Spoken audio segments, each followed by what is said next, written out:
અને હવે જુઓ કેવી રહી પ્રજાસત્તાક પર્વની ઉજવણી।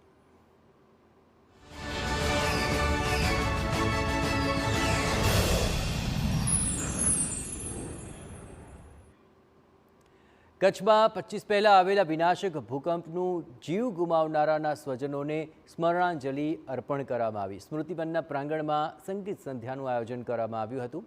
26 જાન્યુઆરીના દિવસે દેશભરમાં પ્રજાસત્તાક દિવસની ઉજવણી અને ઉત્સાહનો માહોલ હોય છે, પરંતુ કચ્છમાં આજે પણ અનેક પરિવારો આજના દિવસની ભયાનકતા યાદ કરે છે તો આંખ અશ્રુઓથી ભીંજાઈ જાય છે।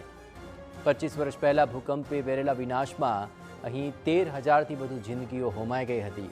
કચ્છમાં 2001માં ભૂકંપની અંદર મૃત્યુ પામનારા તમામ લોકોને યાદ કરવામાં આવ્યા।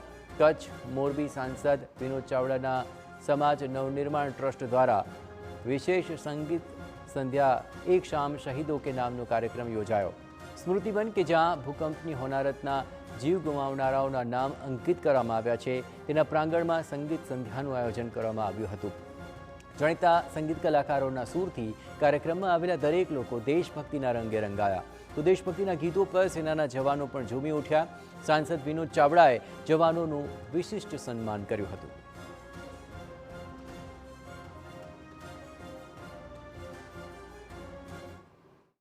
આપણા સ્વજનો ગુમાવ્યા અને ત્યારબાદ કચ્છની અંદર જે પ્રમાણે આપણે જોયું કે કચ્છનું પુનર્વસન થશે કે નહીં થાય, પણ આ દેશના વડાપ્રધાન શ્રી નરેન્દ્ર મોદી સાહેબ આ રાજ્યના મુખ્યમંત્રી બન્યા અને એમણે કચ્છનું પુનર્વસન કર્યું અને જે જગ્યા ઉપર આપણે બેઠા છીએ એ સ્મૃતિવનનું નિર્માણ કર્યું અને આ સ્મૃતિવનના નિર્માણ બાદ અહીંયા 13,000 એ સ્વજનોના નામની તકતી અને એમને આજે આપણે યાદ કરીએ એ પ્રકારે અહીંયા સ્મૃતિવનનું નિર્માણ કર્યું છે।